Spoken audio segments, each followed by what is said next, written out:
On tonight's November 1st edition of Newswatch, the Ames Police will now be implementing the use of body cameras on all officers. We'll also tell you about the haunted sites at Iowa State. And I'll keep you informed about a busy week in cyclone football. We have some showers all across Iowa tonight, and this rain doesn't look to appear that it's going away anytime soon. Stay tuned, we'll tell you more. Newswatch starts now.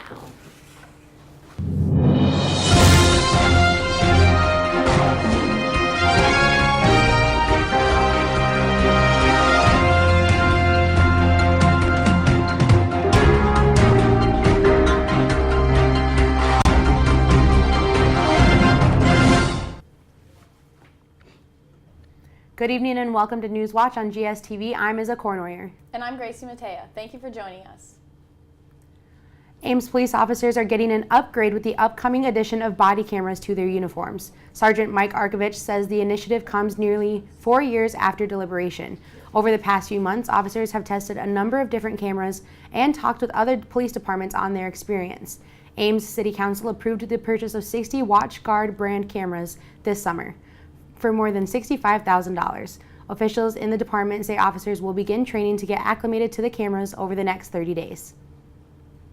The approved Iowa State University Sports Performance Center is scheduled to begin releasing blueprint plans, announced Iowa State Athletic Director Jamie Pollard. The announcement came during Pollard's weekly press conference. Roughly $80 million expansion plan has been in the design process since April. The new improvements will reconstruct the north end of Jack Trice Stadium, Bergstrom Football Complex, and the Jacobson Athletic Building. Former Vice President Joe Biden's campaign in Cedar Rapids on Tuesday focused on the need for moral leadership and decency. In his speech, Biden criticized Republicans in the White House, saying they were putting their party over their country more than in the past. The campaign is part of Biden's efforts to support Democrats nationwide ahead of the 2018 midterm elections. The two main candidates Biden spoke on behalf of are the 1st District Congressional candidate Abby Finkenauer and gubernatorial candidate Fred Hubbell. Halloween may be over, but Iowa State still has plenty of spooky sights to check out. Hunter Smith has more. Halloween may be over and gone, but you can still get your fill of fright right here on campus. Halloween night, just under 100 people filed into Science 102 to hear haunted Iowa State stories. Stop number 1, the Iowa State Cemetery. Iowa State is one of few universities in the country to have their own cemetery. The biggest tale of this cemetery is if you go in and cry genuine tears, a woman buried in the cemetery who lost her baby will come to comfort you. Some also report hearing a dog bark which belonged to an old groundskeeper who is buried there. The Memorial Union was next on the list. But there would be this weird whistling sound that would come through Gold Star Hall. And it was something that was very precise and something that would happen. But as the story goes, as the legend and lore started to get filled, the story was she being the only woman on the wall, losing her life in World War I as a field nurse. She was lonely, so she would whistle. There's also been suicides upstairs in the old Hotel Memorial Union, and previous employees have reported unexplained shadows and figures in empty rooms. Next on the trail of fear was Friley Hall, where students have reported seeing a figure referred to as Mr. Big. It had such a weird, creepy vibe. In fact, people tried to stay there, and they would stay for one night, and they would have horrible dreams. The rooms, the walls would be breathing, they would be running red with blood. It was something that became a really, really amazing sort of story. And unfortunately, this is just a small handful of places supposedly haunted on campus, so you may want to watch your back the next time you feel like you're being watched. For One Now, with Holly Slesselman and Avery Bowdler, I'm Hunter Smith. Stay tuned. We'll have details about employees who are protesting Google after the break. Don't go anywhere. You're watching Newswatch. Welcome back to Newswatch. Google employees have staged a worldwide walkout in protest of sexual misconduct allegations. The walkout was organized in hopes of getting Google to end its private arbitrations in cases of sexual harassment. Google's chief executive team stated, quote, "Employees will have the support they need if they wish to participate. We are taking in all their feedback so we can turn these ideas into action," unquote. An Uber Eats delivery driver in California created a petition late September to rename the Negro Bar State Recreation Area. Since launching the petition, Phaedra Jones has received more than 18,000 signatures. Her goal was 5,000. Jones says she researched the park after noticing the name on a sign during a delivery. The petition has sparked controversy over the proposed name change, and California Department of Parks and Recreation officials say they are considering the possibility of changing the park's name to something better fitting to honor the African Americans that once mined this area. Earth's last remaining wildernesses are vanishing rapidly. Today, more than 77% of land has been modified in the interest of people taking place in some of the world's biggest nations, such as Russia, Canada, Australia, Brazil, and the United States. John Robinson of Wildlife Conservation Society stated, quote, "Wilderness will only be secured globally if these nations take a leadership role," unquote. So much has already been lost. We need to secure the wilderness before it disappears for good. A federal judge in North Dakota rejected a last-minute effort to block the state's residential address requirement. The order came in response to a lawsuit filed by the Campaign Legal Center and the Native American Rights Fund on behalf of the Spirit Lake Tribe. North Dakota officials say the new requirement brought about mass confusion among state citizens, especially Native Americans. Those living on Native American reservations often don't have residential addresses. Those who are unable to acquire an address through their county's 911 coordinator are still being urged to go to the polls on Tuesday. Pittsburgh synagogue shooting suspect Robert Bowers pleads not guilty to federal charges and requested a jury trial. Of the 44 charges, 32 counts are punishable by death, stated by the grand jury. Bowers responded saying he understood the penalties of the charges. Bowers is now being held at the Butler County Jail without bond. Joining us now is Hannah Messier with the weather report. So Hannah, what's the rest of the week gonna look like? Well, the rain showers we see right now are going to turn into more rain, especially over the weekend, Saturday and Sunday. Temperatures are going to be in the 50s, so it'll be kind of cool and rainy, but that's to be expected. Today's November 1st, and then this Sunday is daylight savings. We're going to fall back already, so that's kind of nuts. Yeah, stay tuned. You're watching Newswatch.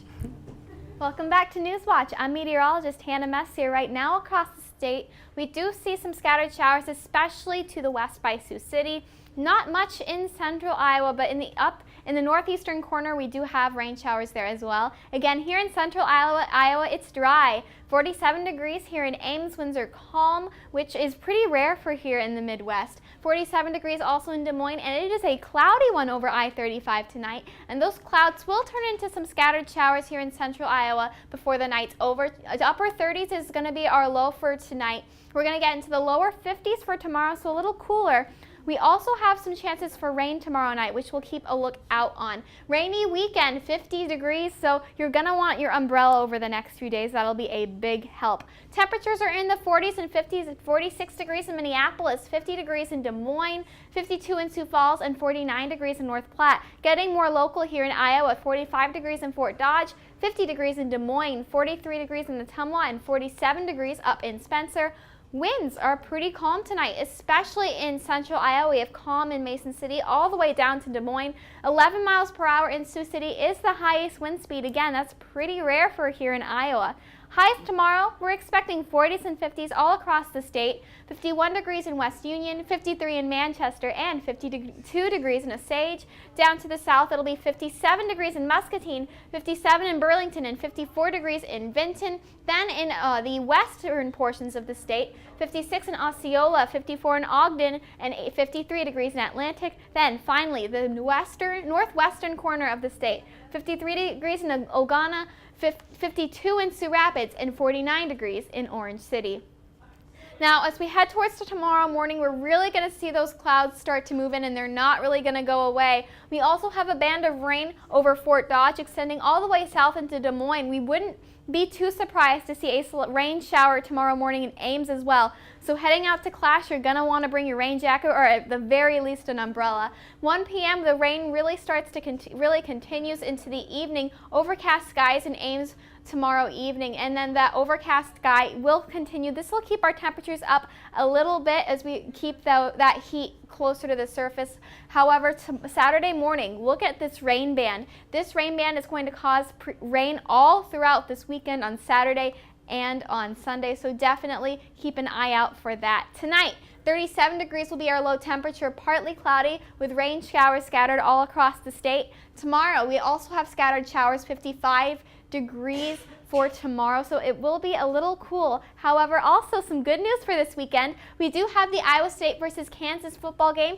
Tailgate will be at 42 degrees.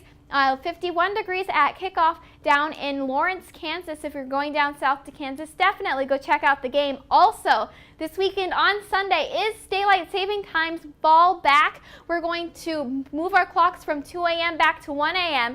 This means that we're going to see a lot brighter conditions in the morning. However, the sun is going to set around 5 o'clock in the evening. So that could throw some people off. But hey, if you're a morning person, at least the sun will be out sooner. 55 degrees for the high again tomorrow, 51 on Sunday with rain showers. We're going to see 42 degrees on Wednesday, 52 on Thursday, and sadly it looks like the sun isn't going to be back for quite a while, so I hope you got out and enjoyed it this afternoon. Thank you for watching. Newswatch will continue after the break. Welcome back to Newswatch. I'm Michael Mainzer with your sports update. After starting 5 total games as quarterback for the Cyclones, sophomore Zeb Nolan has decided to transfer from Iowa State. Freshman Brock Purdy has thrived in the starting role since taking over as the new quarterback, and Nolan supported the freshman through social media after he was benched earlier in the season. ISU's depth chart now consists of Brock Purdy, Kyle Kempt, and freshman Riel Mitchell in the third-string spot. Having not lost a game over the entire month of October, or Brocktober, the Iowa State football team has been red hot, and the most recent college football rankings had something to say about it. With the Cyclones coming in at the number 24 spot, Iowa State defeated Texas Tech last Saturday in a thrilling home victory, led by linebacker Marcel Spears Jr., who had 2 interceptions on the day, returning one of them for a touchdown. Fans have reason to be excited as 3 of their next 4 opponents are unranked. ISU faces off against Kansas in Lawrence this Saturday. Kickoff is scheduled for 11 a.m.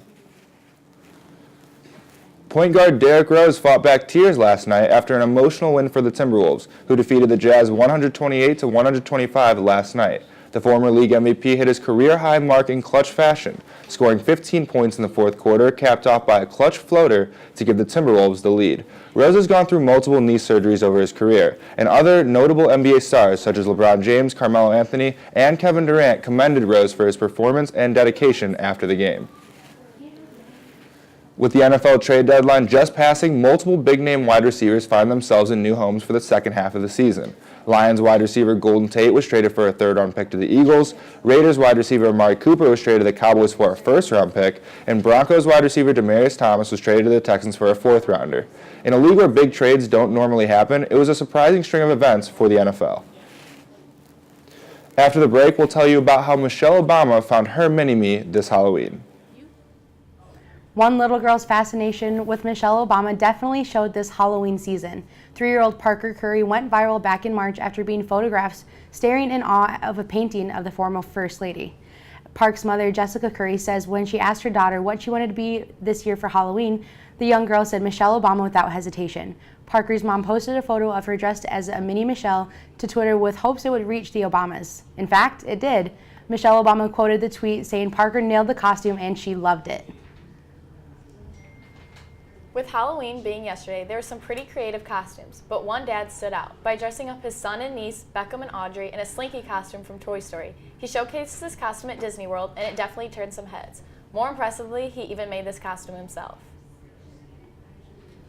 Denny Dowds, a football coach for Division II East Stroudsburg University, retired in an unusual fashion this past Saturday. After 44 years as head coach, Dowds retired with 4 seconds left and his team trailing by 7 points. The coach took an illegal 4th timeout to call his team over, told them of his surprise retirement, then walked out of the stadium, tipping his hat all the way to his car. He drove away from the stadium as the final seconds ticked off the game clock. The 77-year-old will end his career with 263 wins to his name. Oh, that's definitely one way to leave with a grand exit. Yeah, Am I right? Yeah. That's all we have for this November 1st edition of Newswatch. Follow us on all our social medias to see more news, weather, and sports. Remember to be kind and have a great night, Ames.